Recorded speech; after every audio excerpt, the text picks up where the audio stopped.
Carl Yulin Helverson, and you are watching Living Green on a Blue Planet. During August of 2024, one of my daughters, Carrie Pulley, and I attended the 18th Protecting Mother Earth Conference in Cherokee, North Carolina. This is a conference that was founded by the Indigenous Environmental Network, and in this case was hosted by the Eastern Band of the Cherokee People in North Carolina on the Qualla Boundary Reservation or Land Trust. The conference gathered people from all over Turtle Island, but also really the world, mainly indigenous people, but there were lots and lots of allies there as well. And the focus was, what does the wisdom and the shared knowledge of millennia of indigenous people have to offer a hurting planet? How do you help Mother Earth restore the air, the water, the soil, the winged brothers and sisters, the four-legged brothers and sisters, the fin brothers and sisters, all of us? And so the conference was well attended, 900 people, and focused on the contrast between colonial, extractive, and exploitive economies versus economies in balance, in relationship with Mother Earth. And so it was a really good conference. One of the things that I stress in my green blog, Carl's Green Blog, but also in the YouTube channel, is that if we are going to help a hurting planet, we have to all work together. It's going to take all of us. And over again, you've heard speakers repeat the same thing. This is not original to me. So that means that we need nationalities, faiths, castes, economics, abilities, identities, sexualities. We need everybody. And so one of the things I like so much about this conference is that there was a place for everybody. As I mentioned before, there was a teepee for Two-Spirit and their trans allies. There's also lots of white folks, or people who at least were not indigenous, right? Didn't have to be white. And because it takes all of us. I do a lot of interfaith work, and what I know is that for interfaith work to be effective, the dominant faith that might be at any community cannot dominate the meetings, the agenda, the mission and goals. And this is really true here. The allies that I witnessed were there to support the indigenous folks and follow the lead of the indigenous folks as they worked in the United Nations, as they worked in with the federal government, as they worked in dealing with water purity or pollution or nuclear waste or incinerators. So what's exciting is that the person that you're going to see interviewed today is an ally, Bradley Angel. And Bradley Angel has been in the environmental field for a long time. He was first for 11 years in a multinational or international environmental group. During that time, around 1988, the solid waste and toxic waste industries were looking for places to get rid of their waste, to incinerate it. And they were rejected by black communities, Latino communities, mothers of East Los Angeles. And so they looked and said, well, where might there be openings to get our incinerators here that are not going to affect large urban areas? And that happened to be reservations. And there was issues of sovereignty. So if they could make a deal with the nation, the reservation, then they could avoid some other regulations. And because of the work that we're going to be talking about, all the indigenous nations that were approached in the United States rejected this. That's a huge victory. As you follow the news, you know that pipelines are attempting to go through the waterways of indigenous lands, and uranium is being shipped in and out of indigenous lands, and water is being diverted from indigenous lands. In 1997, Bradley Angel and a group of other like-minded folks founded the GreenAction for Health and Environmental Justice. And they worked with people of color, poor people, and indigenous people to work to protect the land, the air, the water, and we're effective at this. Now, Bradley has attended all 18 of the Protecting Mother Earth conferences. That's a pretty big commitment and achievement. And he is one of those people who also takes his lead from the leaders of the Indigenous Environmental Movement. He doesn't come in and say, hey, let me show you how it should be done, because they don't need that. They know how it should be done. But he listens and works and cooperates and is a brother in the struggle. And so I think you're going to enjoy his talk. I think you're certainly going to be inspired by what he's achieved and his humility, because he really looks at the work that they're doing as the work of us, not the work of any one person.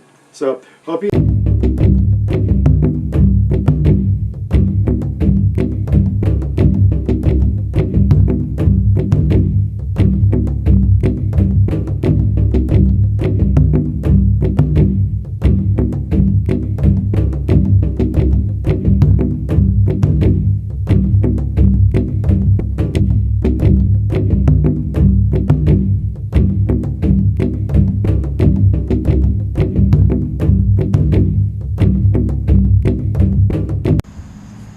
Okay, good evening. We're at the 18th Protecting Mother Earth Conference, and we're talking with Bradley Angel, who has something to say about that. He's had a little bit of experience with the conference and about caring for Mother Earth. So Bradley, can you tell us about yourself? Sure. Again, my name is Bradley Angel, and I'm the director of GreenAction for Health and Environmental Justice. And we are a multiracial, grassroots, community-led organization that was founded back in late 1997 by amazing grassroots frontline leaders from urban, rural, and indigenous communities in the Southwest. And we work on the wide range of pollution, health, and justice issues in frontline communities who are getting dumped on, polluted, poisoned. And a lot of our work, and my work for decades has been, for many decades, part of my work has been with indigenous communities facing pollution threats to the land and cultural and sacred sites. You know, being here at the 18th Protecting Mother Earth conferences puts a smile on my face, and to be an ally of the Indigenous Environmental Network. And so just a little bit of history. As I mentioned, GreenAction for Health and Environmental Justice was formed in late 1997, but for 11 years before that I worked for a big environmental organization, and at least for 10 years that was pretty awesome, where I was really empowered and allowed to work with all types of frontline low-income and working-class communities, including people from indigenous communities. And back in, once upon a time, back in, I guess it was probably late 1988, I had discovered that the toxic waste industry and the solid waste industry decided that as they were trying to site garbage dumps, toxic waste landfills, hazardous waste incinerators, and trying to figure out who could we sucker, from the industry point of view, who could we kind of pay off or fool, pretend we care about the environment to accept these, nasty polluting incinerators and landfills. And so I was working at the time with black community groups from South Central Los Angeles, Latino groups, the Madres, the Mothers of East Los Angeles, who are fighting incinerators, farm worker communities, and it was so inspiring, and I learned so much working with these communities. They all rose up. They were the demographic where industry thought and government thought, hey, we can get in there. They're not going to try to build these things in rich white communities, but they thought they can get into these, economically hard hit, in communities where people are just struggling to survive. And I'm thrilled to say these communities rose up, got educated. I was one of a number of people who helped with that. But most importantly, these communities rose up and defeated the waste industry. So then the waste industry started figuring out, well, who do we think is more vulnerable? Who can we, because we're not doing good in these poor black communities, poor Latino communities. Maybe if we try tribes, and they even have sovereignty. This is what the industry was thinking. So they wouldn't have to get a city permit, a county permit, a state permit, exploit tribal sovereignty. So all of a sudden I started getting calls from, one of the first was from a community, a Navajo, a Diné community called Dilcon in northern Arizona, in a beautiful place on the Navajo reservation, and saying that a company called Waste Tech was saying that they had, they loved Indians so much that they wanted to have us work with them to have a so-called recycling plant in our community. But this group called Citizens Against Ruining Our Environment figured out it was really a toxic waste incinerator that was being proposed, and they read about it in the Gallup Independent newspaper. And I got a call saying, we hear you understand what these things are, could you come to our community? And shortly thereafter, I got a call from the Kaibab Paiute Reservation, and a group had formed called the Paiute Earthkeepers, and they're along it's called the Arizona Strip along north of the Grand Canyon. And what do you know? It was the same company, special deal, just because we really love those Kaibab Paiute people. And I got a call from Oklahoma, from the Ponca people, and I got a call from Chickaloon, Alaska, an Alaska native community, and was all the same. And then I would hear more of other companies, large and small. And I was able to put these folks in touch with each other. And at the victory celebration in Dilcon on the Navajo reservation, and it must have been late 1989, and I had spent a good part of a year and a half, 2 years. I also authored a report called The Toxic Threat to Indian Lands in 1990 that documented dozens and dozens and dozens of tribes that were being targeted for dangerous waste facilities. And at the time, the U.S. government, including the Bureau of Indian Affairs, was denying it was happening. I said, gee, that's funny because I've got all the documentation. But at the victory celebration with the Navajo people, the Diné people in Dilcon, together we came up with the idea, why don't we bring people together? Because they really wanted to share their victory and what they had learned with other Native people. And so together we came up with the idea of let's have a Protecting Mother Earth Toxic Threat to Indian Lands conference. And that happened in June 1990 in the dusty rodeo grounds of Dilcon on the Navajo Nation in a beautiful setting in northern Arizona. And it was probably close to 200 people came, as I recall, from about 25 different tribes. And it was the most amazing thing. And actually, a nice little story is that as everybody was assembling in a big circle in this rodeo ground, and there weren't much resources, but people were there, and we see a dark cloud of dust coming. And like a few minutes later, wild dust storm, things were blown over, and it lasted about half an hour, and then everybody came back. And I learned a lot about Native culture at the time because the elders and spiritual leaders there said this was supposed to happen. It's a big storm coming to Indigenous Peoples country by these toxic waste companies and the government. And at the end of that conference, the culmination was that all the Indigenous participants there said this was so important and empowering and educational and inspiring and important that they wanted to have another Protecting Mother Earth conference the next year. And at that conference, they wanted to form something that would be an Indigenous Environmental Network. And so I worked with them, as did others, but I was honored to play a pretty big role with them. And in 1991, a year later, as these battles continued to rage, this second Protecting Mother Earth conference was held up at the sacred mountain of Bear Butte on the lands of the sacred traditional lands of the Lakota and Cheyenne people. And it was at that conference 500 Native people showed up from 50 or more tribes from all over. It was really quite incredible. And it was at that conference that they decided to form the Indigenous Environmental Network. And here we are all these years later.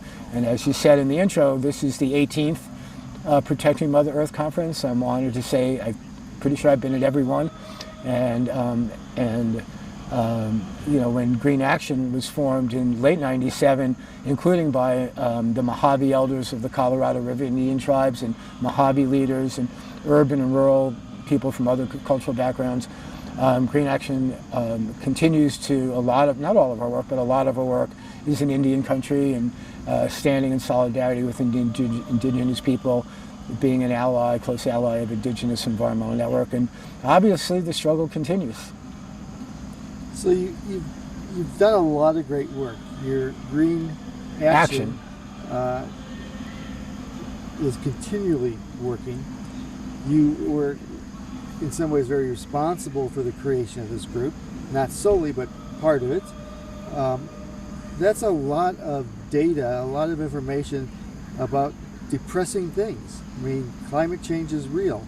So what do you do to make sure that you don't give up, that you're energized, and that you're sane?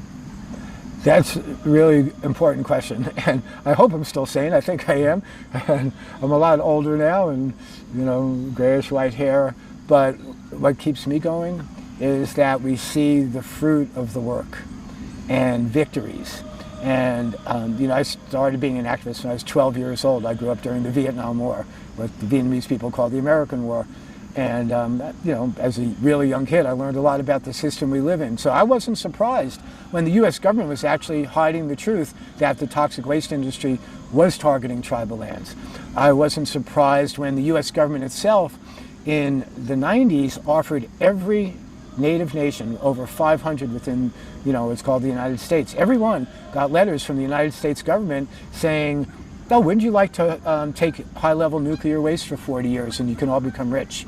And a lot of my work and IEN's work as well was, when we worked together on a lot of this, we work with, most tribes said, hell no, yeah, we need the money, but hell no. But some corrupt tribal chair people or desperate, tribes who just needed some resources bit at the first time they were offered $100,000. All you got to do is study it, and then if you go to the phase 2, a couple $100,000 more, and then you could become filthy rich. And it's a long answer to your question. What keeps me going and why this work continues to be important is because every single tribe in the United States rejected this attempt at being bought off with stuff that could kill them. And it's those victories. The first battle that GreenAction, and one of the main reasons people decided to form GreenAction was when the U.S. government in the state of California in the nuclear industry was proposing a nuclear waste dump on federal land on really sacred area west of the Colorado River, and the lower river tribes were fighting it, and we helped with that.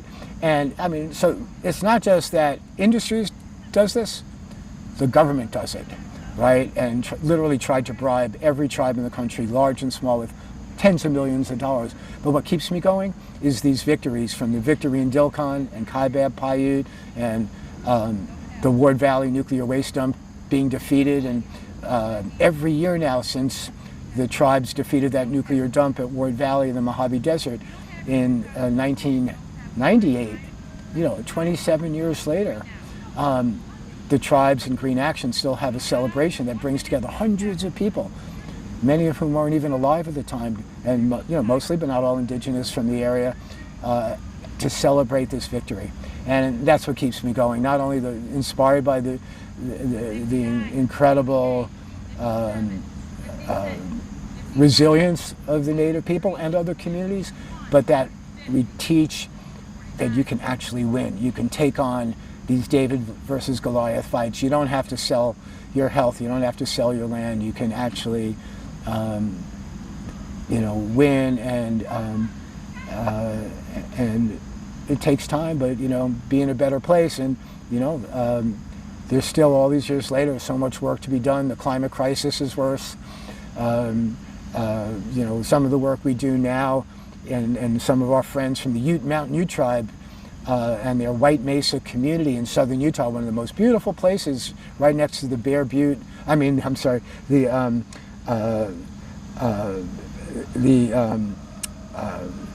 Bears Ears National Monument in southern Utah, is the White Mesa Ute community, and right next to it is the last uranium mill in the United States that the government allowed this company to Energy Fuels to build on ancient burial sites and ceremony sites right next to this impoverished Ute community. And so GreenAction continues to stand shoulder to shoulder with the grassroots Ute group, White Mesa Concerned Community, with the Ute Mountain Ute Tribe, and help build, alliances and Indigenous environmental networks involved in that as well. And so the battles are continuing to need to be fought and need to be won. So the struggle continues. One last thing for you to reflect on. It's clear here that this is a home to all the tribes, to all the peoples, and to allies. It's an exceptionally welcoming, inclusive group. Was it that way from the start, or did it grow into it because inclusivity just gives birth to more inclusivity? In terms of Indigenous Environmental Network? Well, yes. Yeah. IEN, I'm not Native person. I'm honored to be very close and even part of family, but I'm, white guy, right? And when I first started doing this work, I worked for a lily white organization, although I helped them diversify to start an Indigenous lands program. But people were always very welcoming, and as long as you had to approach the work with a good heart and good intentions and respect the local leadership of the grassroots people. So from the first Protecting Mother Earth conference, again, it was led by the Diné Navajo people of Dilkon, right, and the Citizens Against Ruining Our Environment group. But allies, including the group that I was part of at the time, were welcomed, and trust was built. And I think that's really key for allies, right? Always be respectful and build that trust based on, good heart and really supporting their local Indigenous leadership. And so Protecting Mother Earth and IEN has always been that way, right? It's always been, and IEN today, all these years later, founded in 1991, and so for many years later, right? What 30, whatever it is, a lot of years later, you see, a lot of Native people here, of course, and all the conferences are hosted by, grassroots Indigenous groups. But there's a lot of non-Native people here too, who are everybody I've met here and have met at every single Protecting Mother Earth conference I've been at, and I think I've been at them all. It's been the same thing, I'm glad to say. So it's really beautiful, and that's what our Earth needs to survive, and for all of us to, bring about the change we seek, right? And we got to keep winning these victories as we go as well. It's going to take some time to, and I'm still hopeful, and I'll be past when I'm on this Earth, but it gives me some hope that people can actually work together. Great. Thank you for your time. Thank you.